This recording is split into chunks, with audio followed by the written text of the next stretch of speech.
I was actually quite used to being close to an audience, or I'd had that experience. What I wasn't used to was the eating and the drinking. That's what I hadn't experienced. I remember that being very odd, the sound of clinking glasses, because there were tables and people had, dinner. It is. I mean, it is really quite terrifying. It almost as an audience member, you react very strongly, and much more so in a smaller and more enclosed space like this than you would in a huge theatre.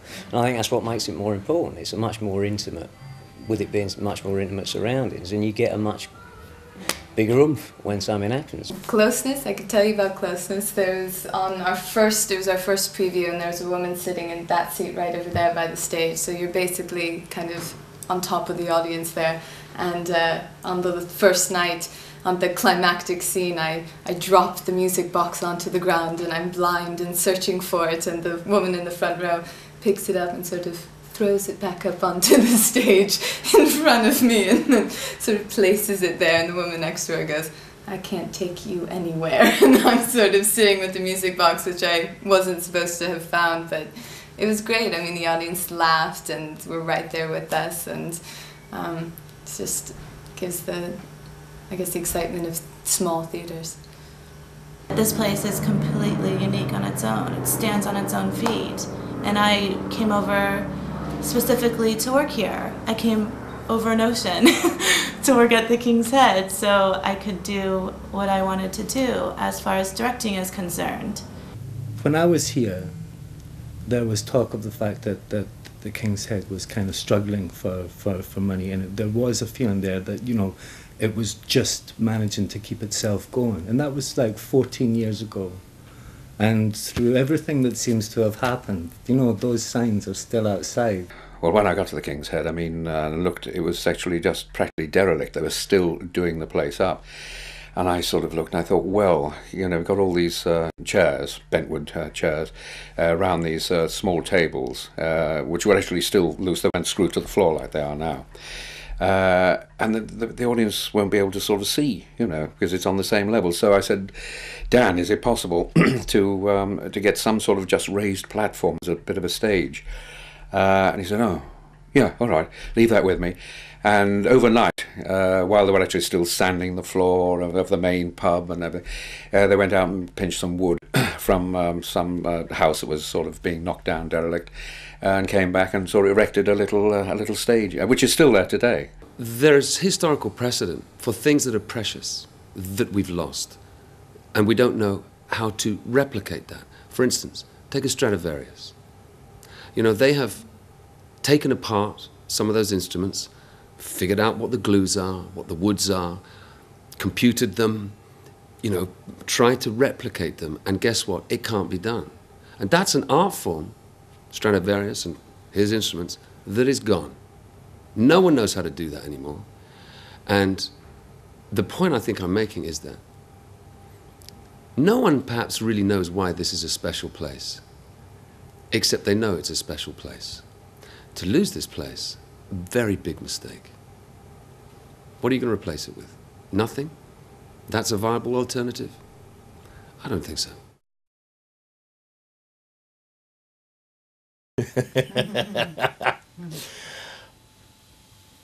The question of whether Dan is actually barking mad is an interesting one. I can't think that anybody in this profession is the most tightly wrapped full set of sandwiches in the first place. Is Dan Crawford mad? Mad about the boy. I know it's stupid to be mad about the... Did I ever sing that? I just don't know. I can't remember. It's beautiful. Oh my God. I just had the most awful nightmare. I tripped, I was at the King's Head. I've heard some people say that Dan is mad. A bit mad. I think you'd have to be a bit mad. I think he has to be. I don't actually agree with the idea that Dan should be considered mad any more than I'm considered mad, although I do a very good slow psychosis in Harry Potter. Do elephants shit in the woods? Dan Crawford is mad, yeah. He's potty. I know he's a little bit slow. But he's very smart too, see, this is the thing.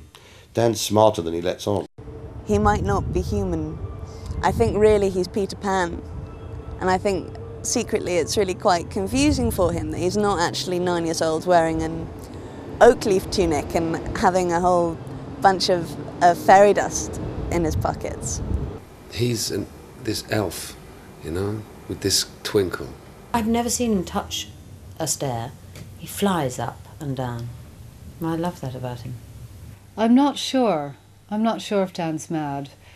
I think he's got a very interesting mental wiring, let's put it that way. They say madness in great ones must not go unwatched.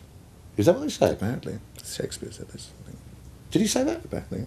In one of his Yes, plays. it's the first time you've ever quoted Shakespeare. I know. It's quite remarkable, isn't it? Me? You really do. I will sing if you like. Yeah. Che gelida manina, se la lascia riscaldar, cercar chi giova, il nome non si trova.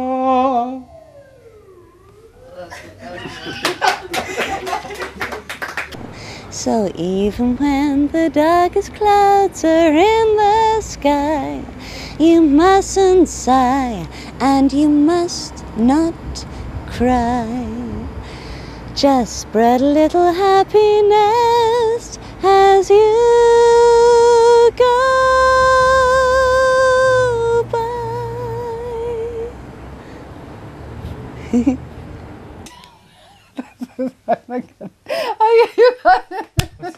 Just being with you is making me laugh. It is the archetypal fringe. It is the pub theatre, and sometimes I think it's the only pub theatre. I rather overdid that. Does anyone really get to know Dan Crawford? I mean, a lot of people think they know you, but they don't in a way. And it's part of your enigma, part of the fact that you've survived so long. Or have we, in this documentary, got to know the real Dan? Well, Stash, you ask the most tricky questions. You are a devil, you are. Who am I? Where am I? Here I am. What you see is what you get. I mean, what you get is me chasing my own tail, if you like. Me kind of aspiring. Me going to great lengths to achieve something. And I suppose I achieve a lot. But there is a real me. There is a real personal me. And I think that... And I have real feelings for all and everyone around me. I have real feelings for my family. I have real feelings for people who work here. I have real feelings for certainly everyone who I come in contact with. I have real feelings for the people who have performed here, people who have worked here, people who have directed here. I have real feelings for all sorts of people in every direction. And I think that is the real me, I think. What do you think? Though I speak with the tongues of men and of angels, and have not charity, I am become as a sounding brass or a tinkling cymbal. And though I have the gift of prophecy, and understand all mysteries and all knowledge, and though I have all faith, so that I could remove mountains, and have not love, I am nothing.